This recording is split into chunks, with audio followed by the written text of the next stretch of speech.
Hello बच्चों, let's read the question. The question says the enthalpy changes of some process are given below. Alpha D glucose from solid form plus H2O gives alpha D glucose aqueous. Heat of dissolution is 10.84 kilojoule, and it has a positive sign. It means we have to provide that heat. Beta D glucose from solid form to H2O, इसका dissolution हुआ तो beta D glucose aqueous बना. Heat of dissolution is 4.68, यानी ये भी हमें देनी पड़ी. Plus beta D plus alpha D glucose aqueous to beta D glucose aqueous. Heat of mutarotation, ये हीट रिलीज हुई है यानी -1.16 kilo joule. The delta H naught for alpha D glucose to beta D glucose is. तो हमसे इस reaction का enthalpy of reaction पूछा गया है, आप ये समझ सकते हैं. की कॉन्सेप्ट वुड बी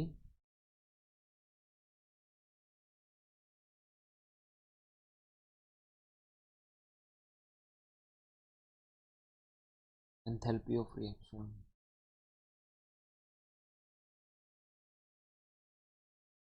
Delta और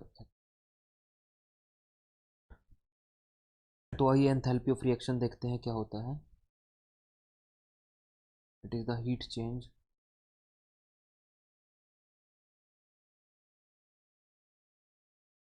accompanied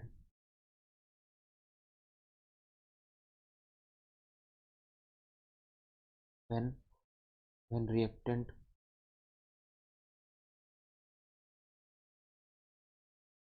changes to product.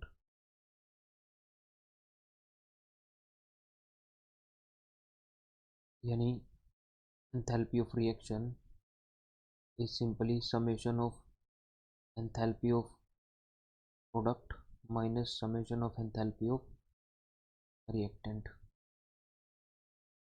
Okay, तो अभी हमारे पास तीन इक्वेशंस हैं, यानी equation 1, equation 2 and equation 3.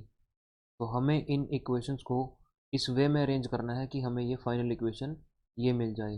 Alpha D glucose और बीटा डी ग्लूकोज का कन्वर्जन ये सॉलिड फॉर्म से सॉलिड फॉर्म में दिया गया है हमें. तो आइए इसको हिट एंड ट्रायल से करके देखते हैं. यहाँ पे हमारे पास अल्फ़ा डी ग्लूकोज है, तो इस इक्वेशन को हम ऐसे कैसे लिख देंगे, यानी alpha D glucose plus H2O gives alpha D glucose aqueous.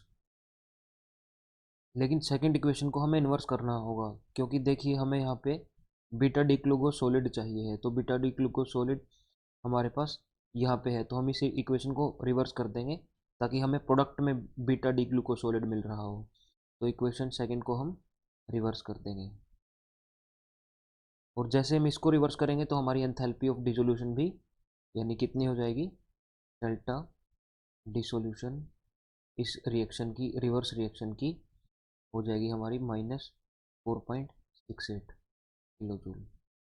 तो इसको लिखेंगे हम रिवर्स करके, beta D glucose aqueous, beta D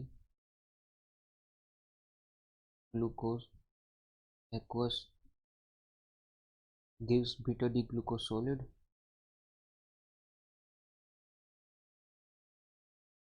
plus H2O. यहाँ पे भी सॉलिड मेंशन कर देते हैं क्योंकि ये भी हमारा सॉलिड था.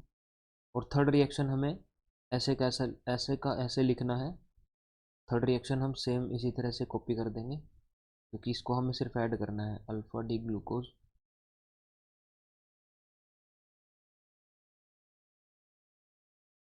Aqueous gives beta D glucose aqueous. तो आइए देखते हैं हमारे पास यहाँ पे कुछ कैंसिल हो रहा है क्या. अगर इन सभी इक्वेशंस को हम ऐड अप कर देंगे तो हमारे पास इस तरफ जो आएंगे वो सारे के सारे रिएक्टेंट होंगे, और इस तरफ जो आए हैं वो सारे हमारे प्रोडक्ट हैं. तो अगर रिएक्टेंट की साइड से कोई प्रोडक्ट हमारा कैंसिल हो रहा है तो उसको कैंसिल कर देते हैं. तो यहाँ पे बीटा डी ग्लूकोज एक्वस है, बीटा डी ग्लूकोज एक्वस हमें और कहीं दिख रहा है? हाँ, ये रहा हमारे पास beta D glucose, beta D glucose, इसको इससे कट कर दिया हमने। ओके, और alpha D glucose aqueous, alpha D glucose aqueous, इसको इससे कट कर दिया हमने। और हमारे पास बच गया यानी अल्फा डी ग्लूकोज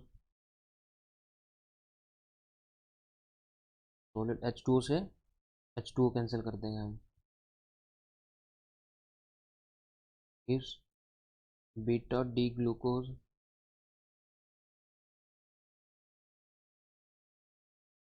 सॉलिड।